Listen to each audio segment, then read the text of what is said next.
Fala, nono ano, como é que vocês estão? Estamos hoje na nossa aula 5 da terceira unidade e estamos no vamos falar um pouquinho sobre o tema, um olhar para o universo, que são sobre todas as teorias, né, da criação do universo. Então, vamos iniciar falando sobre o ser humano e os astros. Na aula passada, a gente falou muito sobre todos os corpos celestes, né? Nós falamos sobre as estrelas, sobre o planeta, sobre a lua, falamos sobre tudo. É natural e até comum a gente olhar para o céu e ficar acompanhando, né? A gente olha as estrelas, vê a formação das estrelas, começa a contar as estrelas, a gente começa a dar nome a essas estrelas. E a gente tem até aquela sensação, né, que todos eles estão ali girando ao redor da Terra, que nós estamos aqui na Terra e todos esses corpos celestes estão girando ao redor de onde a gente está ocupando, né, que no caso do lugar que estamos ocupando, que é a Terra.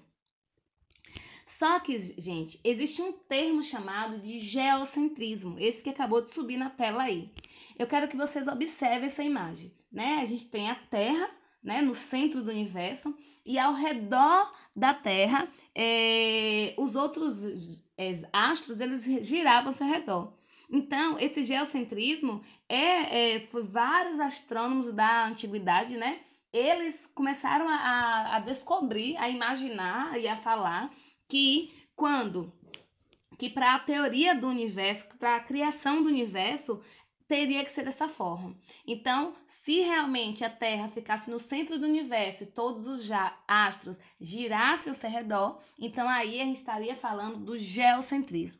Só, gente, que em 1543, né, Nicolau Copérnico, com base em vários trabalhos, né, de astronomia, ele começou a perceber, né, esse cara que acabou de aparecer aí, ele começou a perceber que não era dessa forma como se falava do geocentrismo. Ele colocou o Sol no centro do universo ou seja, fez com que todos os astros, planetas e inclusive a Terra girasse ao seu redor. Então esse modelo ficou conhecido como heliocentrismo. Sol no centro do universo e o geocentrismo era a Terra no centro do universo, como vocês estão vendo na imagem.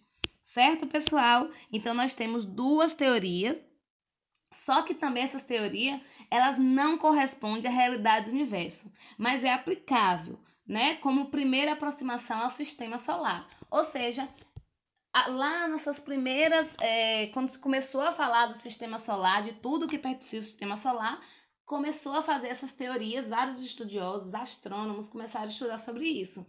E só que nós vamos entender ainda mais que tem outras teorias aí a respeito da criação do universo. Então, vocês viram a primeira, geocentrismo, Terra no centro do universo, e heliocentrismo, a Terra não estava mais no centro, e sim o Sol, ele ocupava o lugar maior. Certo, pessoal? Mas aí, a gente vai falar também um pouquinho agora sobre as constelações, né? Então, gente, muitos povos da antiguidade, eles também ficavam observando o céu quando ficava de noite, porque é aí que os astros começam a aparecer. E eles começaram a definir agrupamentos de estrelas e denominaram a esse agrupamento de estrelas chamado de constelações, certo? Só que eles começaram a perceber que a maior parte das constelações aparecia no céu em certas épocas do ano. E assim, eles começaram a usar para definir as melhores épocas do plantio, como vocês estão vendo nessa imagem 1, e também da colheita. E não só para isso, eles também começaram a usar para localização e navegação. Então, assim, as estrelas começaram a orientar. Então, por um lado, as estrelas eles poderiam ir pelo norte, sul, leste, oeste, como se fosse uma bússola mesmo, orientando ali o caminho. Certo, pessoal? Mas uma coisa bastante importante é que vocês têm que entender que existiu, né, lá naquela época, no século 168, né, um astrônomo grego chamado de Cláudio Ptolomeu, ele definiu metade das constelações conhecidas atualmente, entre elas as constelações do zodíaco, considerada muito importante. Por quê? Porque o Sol, ela começa a passar por elas ao longo do todo o ano, certo? Só que teve uma coisa muito importante. Teve um outro ano, né, anos depois, um outro astrônomo chamado de Eugênio Delporte. Ele estabeleceu os limites das 88 constelações oficiais que foram adotadas. Lembra na aula passada, quando eu falei dessa IAU, né, que é uma sigla, para quê? Ele foi adotada pela União Astronômica Internacional, que tem utilizada pela sigla IAU. Então, foi adotada que o nome das constelações seriam mantidos. Contudo, uma constelação agora seria definida por uma região do céu. Então, gente, a gente sabe que existem várias constelações, tem as Três Marias, tem a estrela Órion, na verdade é o cinturão de Órion, né, que está ali rodeado pelas Três Marias, são vários nomes de estrelas. Só que cada astrônomo estudava e dava um nome diferente. Então foi que a União Astronômica Internacional definiu que existiriam apenas 88 constelações. Certo, pessoal? Aí, vamos começar agora a origem do universo, certo? Então, gente, existem, né? A origem do universo foi uma das questões que mais intrigaram os seres humanos. Diversos mitos de diferentes povos surgiram desse desejo de explicar o surgimento do universo, né? Todo mundo ficava, mas como é que surgiu o universo? Então, cada povo começava a dar a sua definição.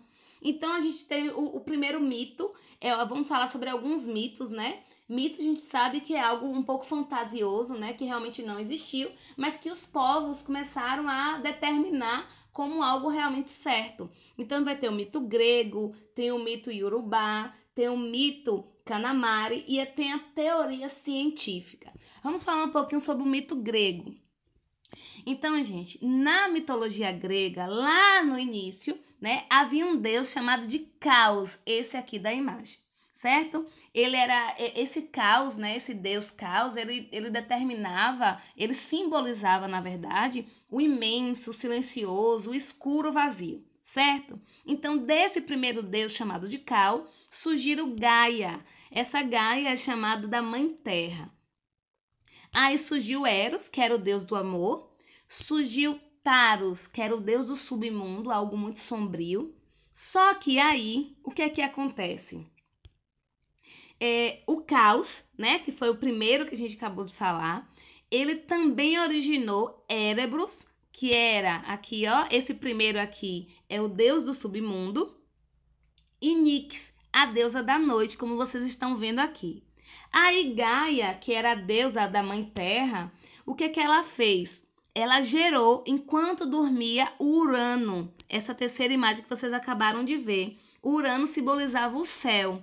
E também Ponto, como vocês estão vendo aqui, que simbolizava o oceano. Urano, esse que simbolizava o céu, choveu sobre a Terra e dessa forma surgiram as montanhas, ó, Urano, ele começou a chover sobre a Terra e surgiu com isso as montanhas, os rios e a fauna e a flora, como está vendo na imagem. Só, pessoal, que nesse meio termo, Erebros, como vocês estão vendo aqui, e Nix, eles geraram uma filha chamada de Hemera. E Hemera significava o dia, simbolizava o dia. E o filho chamado de Éter, que simbolizava o ar. Só o que acontece? Gaia e Urano, eles geraram muitos filhos. Entre eles, Cronos. Cronos era o deus do tempo. E assim, todo o universo havia sido criado, exceto a humanidade. Então, começaram a imaginar, mas então, tem tudo, mas não tem os humanos. Aí, surgiu Prometeu. Ele era um titã. Foi ele que criou os humanos. Só que os humanos, eles eram de barros, eles não tinham vida. Só que aí veio Atena, né? E lhes deu o sopro da vida. Então, gente, esse aqui é o mito grego sobre a origem do universo, como é que foi criada toda a natureza, como é que foi criada o tempo, o sol, as pessoas. Então, aqui foi parte da mitologia grega sobre a criação do universo. Vamos falar agora sobre a mitologia iorubá, né? Então, gente, para o povo iorubá, no início dos tempos, havia apenas o caos, certo? O caos, lembra lá no início, quando a gente falou da mitologia grega, que ele era o imenso, silencioso e vazio, certo? Então, não havia nada. Então, o que aconteceu? Iolorum, esse dessa primeira imagem, ele era o Deus Supremo, ele que criou o universo com suas estrelas e seus planetas e separou o mundo material do mundo espiritual. E aí surgiu Aie, né? Aie que criou o mundo espiritual. Só que Aie, ele era feito apenas de água. Então, Olorum, essa primeira imagem, ele ordenou ao orixá, esse orixá aqui, Oduduá, que fosse Aie carregando ingredientes especiais para formar a terra. Entre eles, né, a terra escura, que seria espalhada pelas águas e serviria de morada para a humanidade. Então, aqui está a definição um pouco menor, né, da mitologia iorubá. Então, gente, como está aqui na quinta imagem, esse povo iorubá, ele é encontrado em diversos países do continente africano. Eles realmente existem, certo, pessoal? Agora nós vamos para a terceira teoria, chamada de mito Kanamari. Pessoal, esse mito Kanamari, né, no mito do povo indígena Kanamari, o sapo Pioyun atirou uma flecha no céu, como vocês estão vendo aí, o sapo é uma pessoa no céu antigo, que era muito baixo, bem em cima da cabeça das pessoas, despedaçando todo o céu. No momento que ele atirou a terra, o céu despedaçou. Então, os pedaços do céu formaram as florestas e o chão. E por trás do céu antigo surgiu o céu novo, né? Que é esse que fica bem distante da terra. E, por fim, temos a teoria científica, né? Então, a ciência, gente, fundamentada em... A gente sabe, quando a gente fala de ciência, é algo que tem que ser estudado e algo que tem que ser provado para saber se tem alguma validade científica. Então, a ciência ela é fundamentada em observações rigorosas e precisas e vai estudar a origem, a estrutura e a evolução do universo por meio de uma ciência que é denominada de cosmologia. Só que a teoria, né, da cosmologia atual se baseia na hipótese do Big Bang. Vocês já ouviram? Eu tenho certeza que todos vocês já ouviram falar, mas talvez não entendam o que é na verdade. Vamos entender. Quando a gente fala da teoria do Big Bang, né, é uma ciência moderna que explica também a origem do universo, só que com bases científicas. Então, esse cara da imagem que eu acabei de colocar, né, é Albert Einstein. E foi ele que formulou a teoria da relatividade geral. E o que é isso? Ou seja, é o princípio cosmológico. Ou seja, segundo o qual o universo ele é homogêneo e isotrópico. O que é isso? É a mesma coisa que não importa a direção para onde para onde a pessoa vai, né? Não importa que lugar a pessoa vai, sempre vai partir de um mesmo princípio. Só que o que acontece? Einstein, ele acreditava que o universo era estático. Em outras palavras, não se expandia e nem se contraía. Ou seja, ele seria da mesma forma o tempo todo.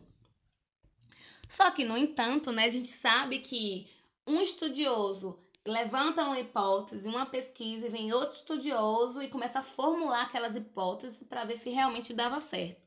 E foi aí que um cientista dos Estados Unidos, chamado de Edwin Power Hubble, mostrou que o universo não é estático, né? Através de várias pesquisas, de vários estudos, ele mostrou que o universo está em expansão, que ele está crescendo todos os dias.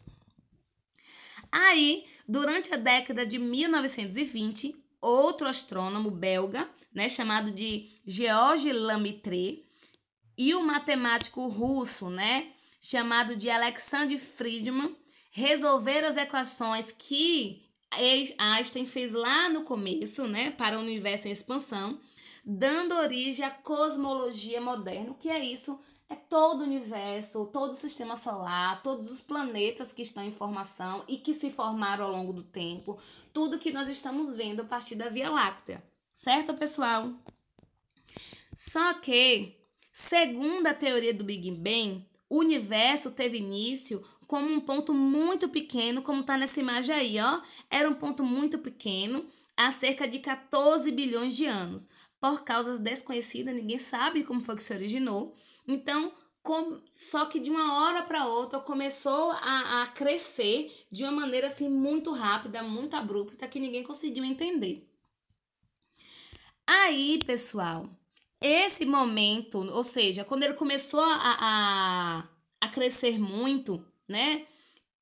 Marca, na verdade, assim, no momento que ele começou a crescer, vai marcar, né? Vai marcar assim, como se fosse como se fosse uma fase de expansão extremamente rápido, certo? Só que isso é chamado de época da inflação. Por quê? Porque ele começou a crescer, crescer, e de uma hora para outra, essa velocidade diminui, ela cai. Como vocês estão vendo aqui na imagem, ó, tá vendo aqui? Esse pontinho de luz aqui embaixo, como tá mostrando a seta roxa, ou seja, o universo cresce vertiginosamente e de uma hora para outra começa a cair. No momento que ele começa a diminuir, a influir, o que é que acontece? É chamado de momento de inflação. Então, eu quero que vocês entendam que quando a gente fala de teoria do Big Bang, é tudo que foi formado no universo até hoje. Se vocês olharem bem, ó, essa primeira imagenzinha aqui. Isso aqui está datado 3 minutos antes da formação do Big Bang. O que é isso? São a formação das partículas fundamentais da matéria. Lembra que a matéria é tudo que tem massa e ocupa lugar no espaço? Certo? Então quer dizer que tudo que está no universo é matéria. Todos nós somos matéria, os seres humanos são feitos de matéria, todos os nossos materiais são feitos de matéria, nossa casa é feita de matéria, tudo isso é feito de matéria. Então, ó, 3 minutos antes da formação do universo, começou a formação de partículas, certo? Aí, 380 mil anos após, formam-se os primeiros átomos. Lembra que os átomos, eles começam ali a dar origem dentro da matéria, começa a se encorpar dentro da matéria. Então, ali começou, certo? Aí, nessa terceira imagenzinha, 200 milhões de anos, vão surgir as primeiras estrelas. E, por fim, 1 bilhão de anos é a formação da Via Láctea. Então, aqui é a teoria do Big Bang, como tudo se formou, né? Qual foi o início de tudo isso. A gente sabe que a Via Láctea é todo o universo e tudo que tem nele, todos os astros, todos os corpos celestes que formam a Via Láctea. Certo, pessoal? Então, a nossa aula de hoje foi justamente para falar sobre os mitos, né, da criação do universo, sobre essa teoria científica, sobre esse Big Bang e sobre como tudo se criou. A gente sabe que o universo está em expansão, né? Que muita coisa ainda a gente não foi descoberto, muita coisa tá ali ainda que ninguém nunca viu, que o ser humano nunca viu. Então, é algo que cada dia que passa, vamos saber mais e mais notícias do universo, de algo que nenhum ser humano ainda foi capaz de descobrir. Certo, gente? Nossa aula é pequenininha, né? Que era uma continuação da outra aula. E eu quero que vocês saibam que teremos nosso teste. Não terá atividade para casa, porque vocês já têm um trabalho que vocês acabaram de me entregar semana passada. Vamos ter um teste no dia 5 de outubro, certo? Ele será no Google Forms e todas as orientações do teste, conteúdos, vai estar lá no Proesc, que é só vocês abrirem lá direitinho que vocês vão ver. Certo, pessoal? Aí vai estar lá a página do livro para estudar, tudo certinho. Valeu, muito obrigada, fica com Deus.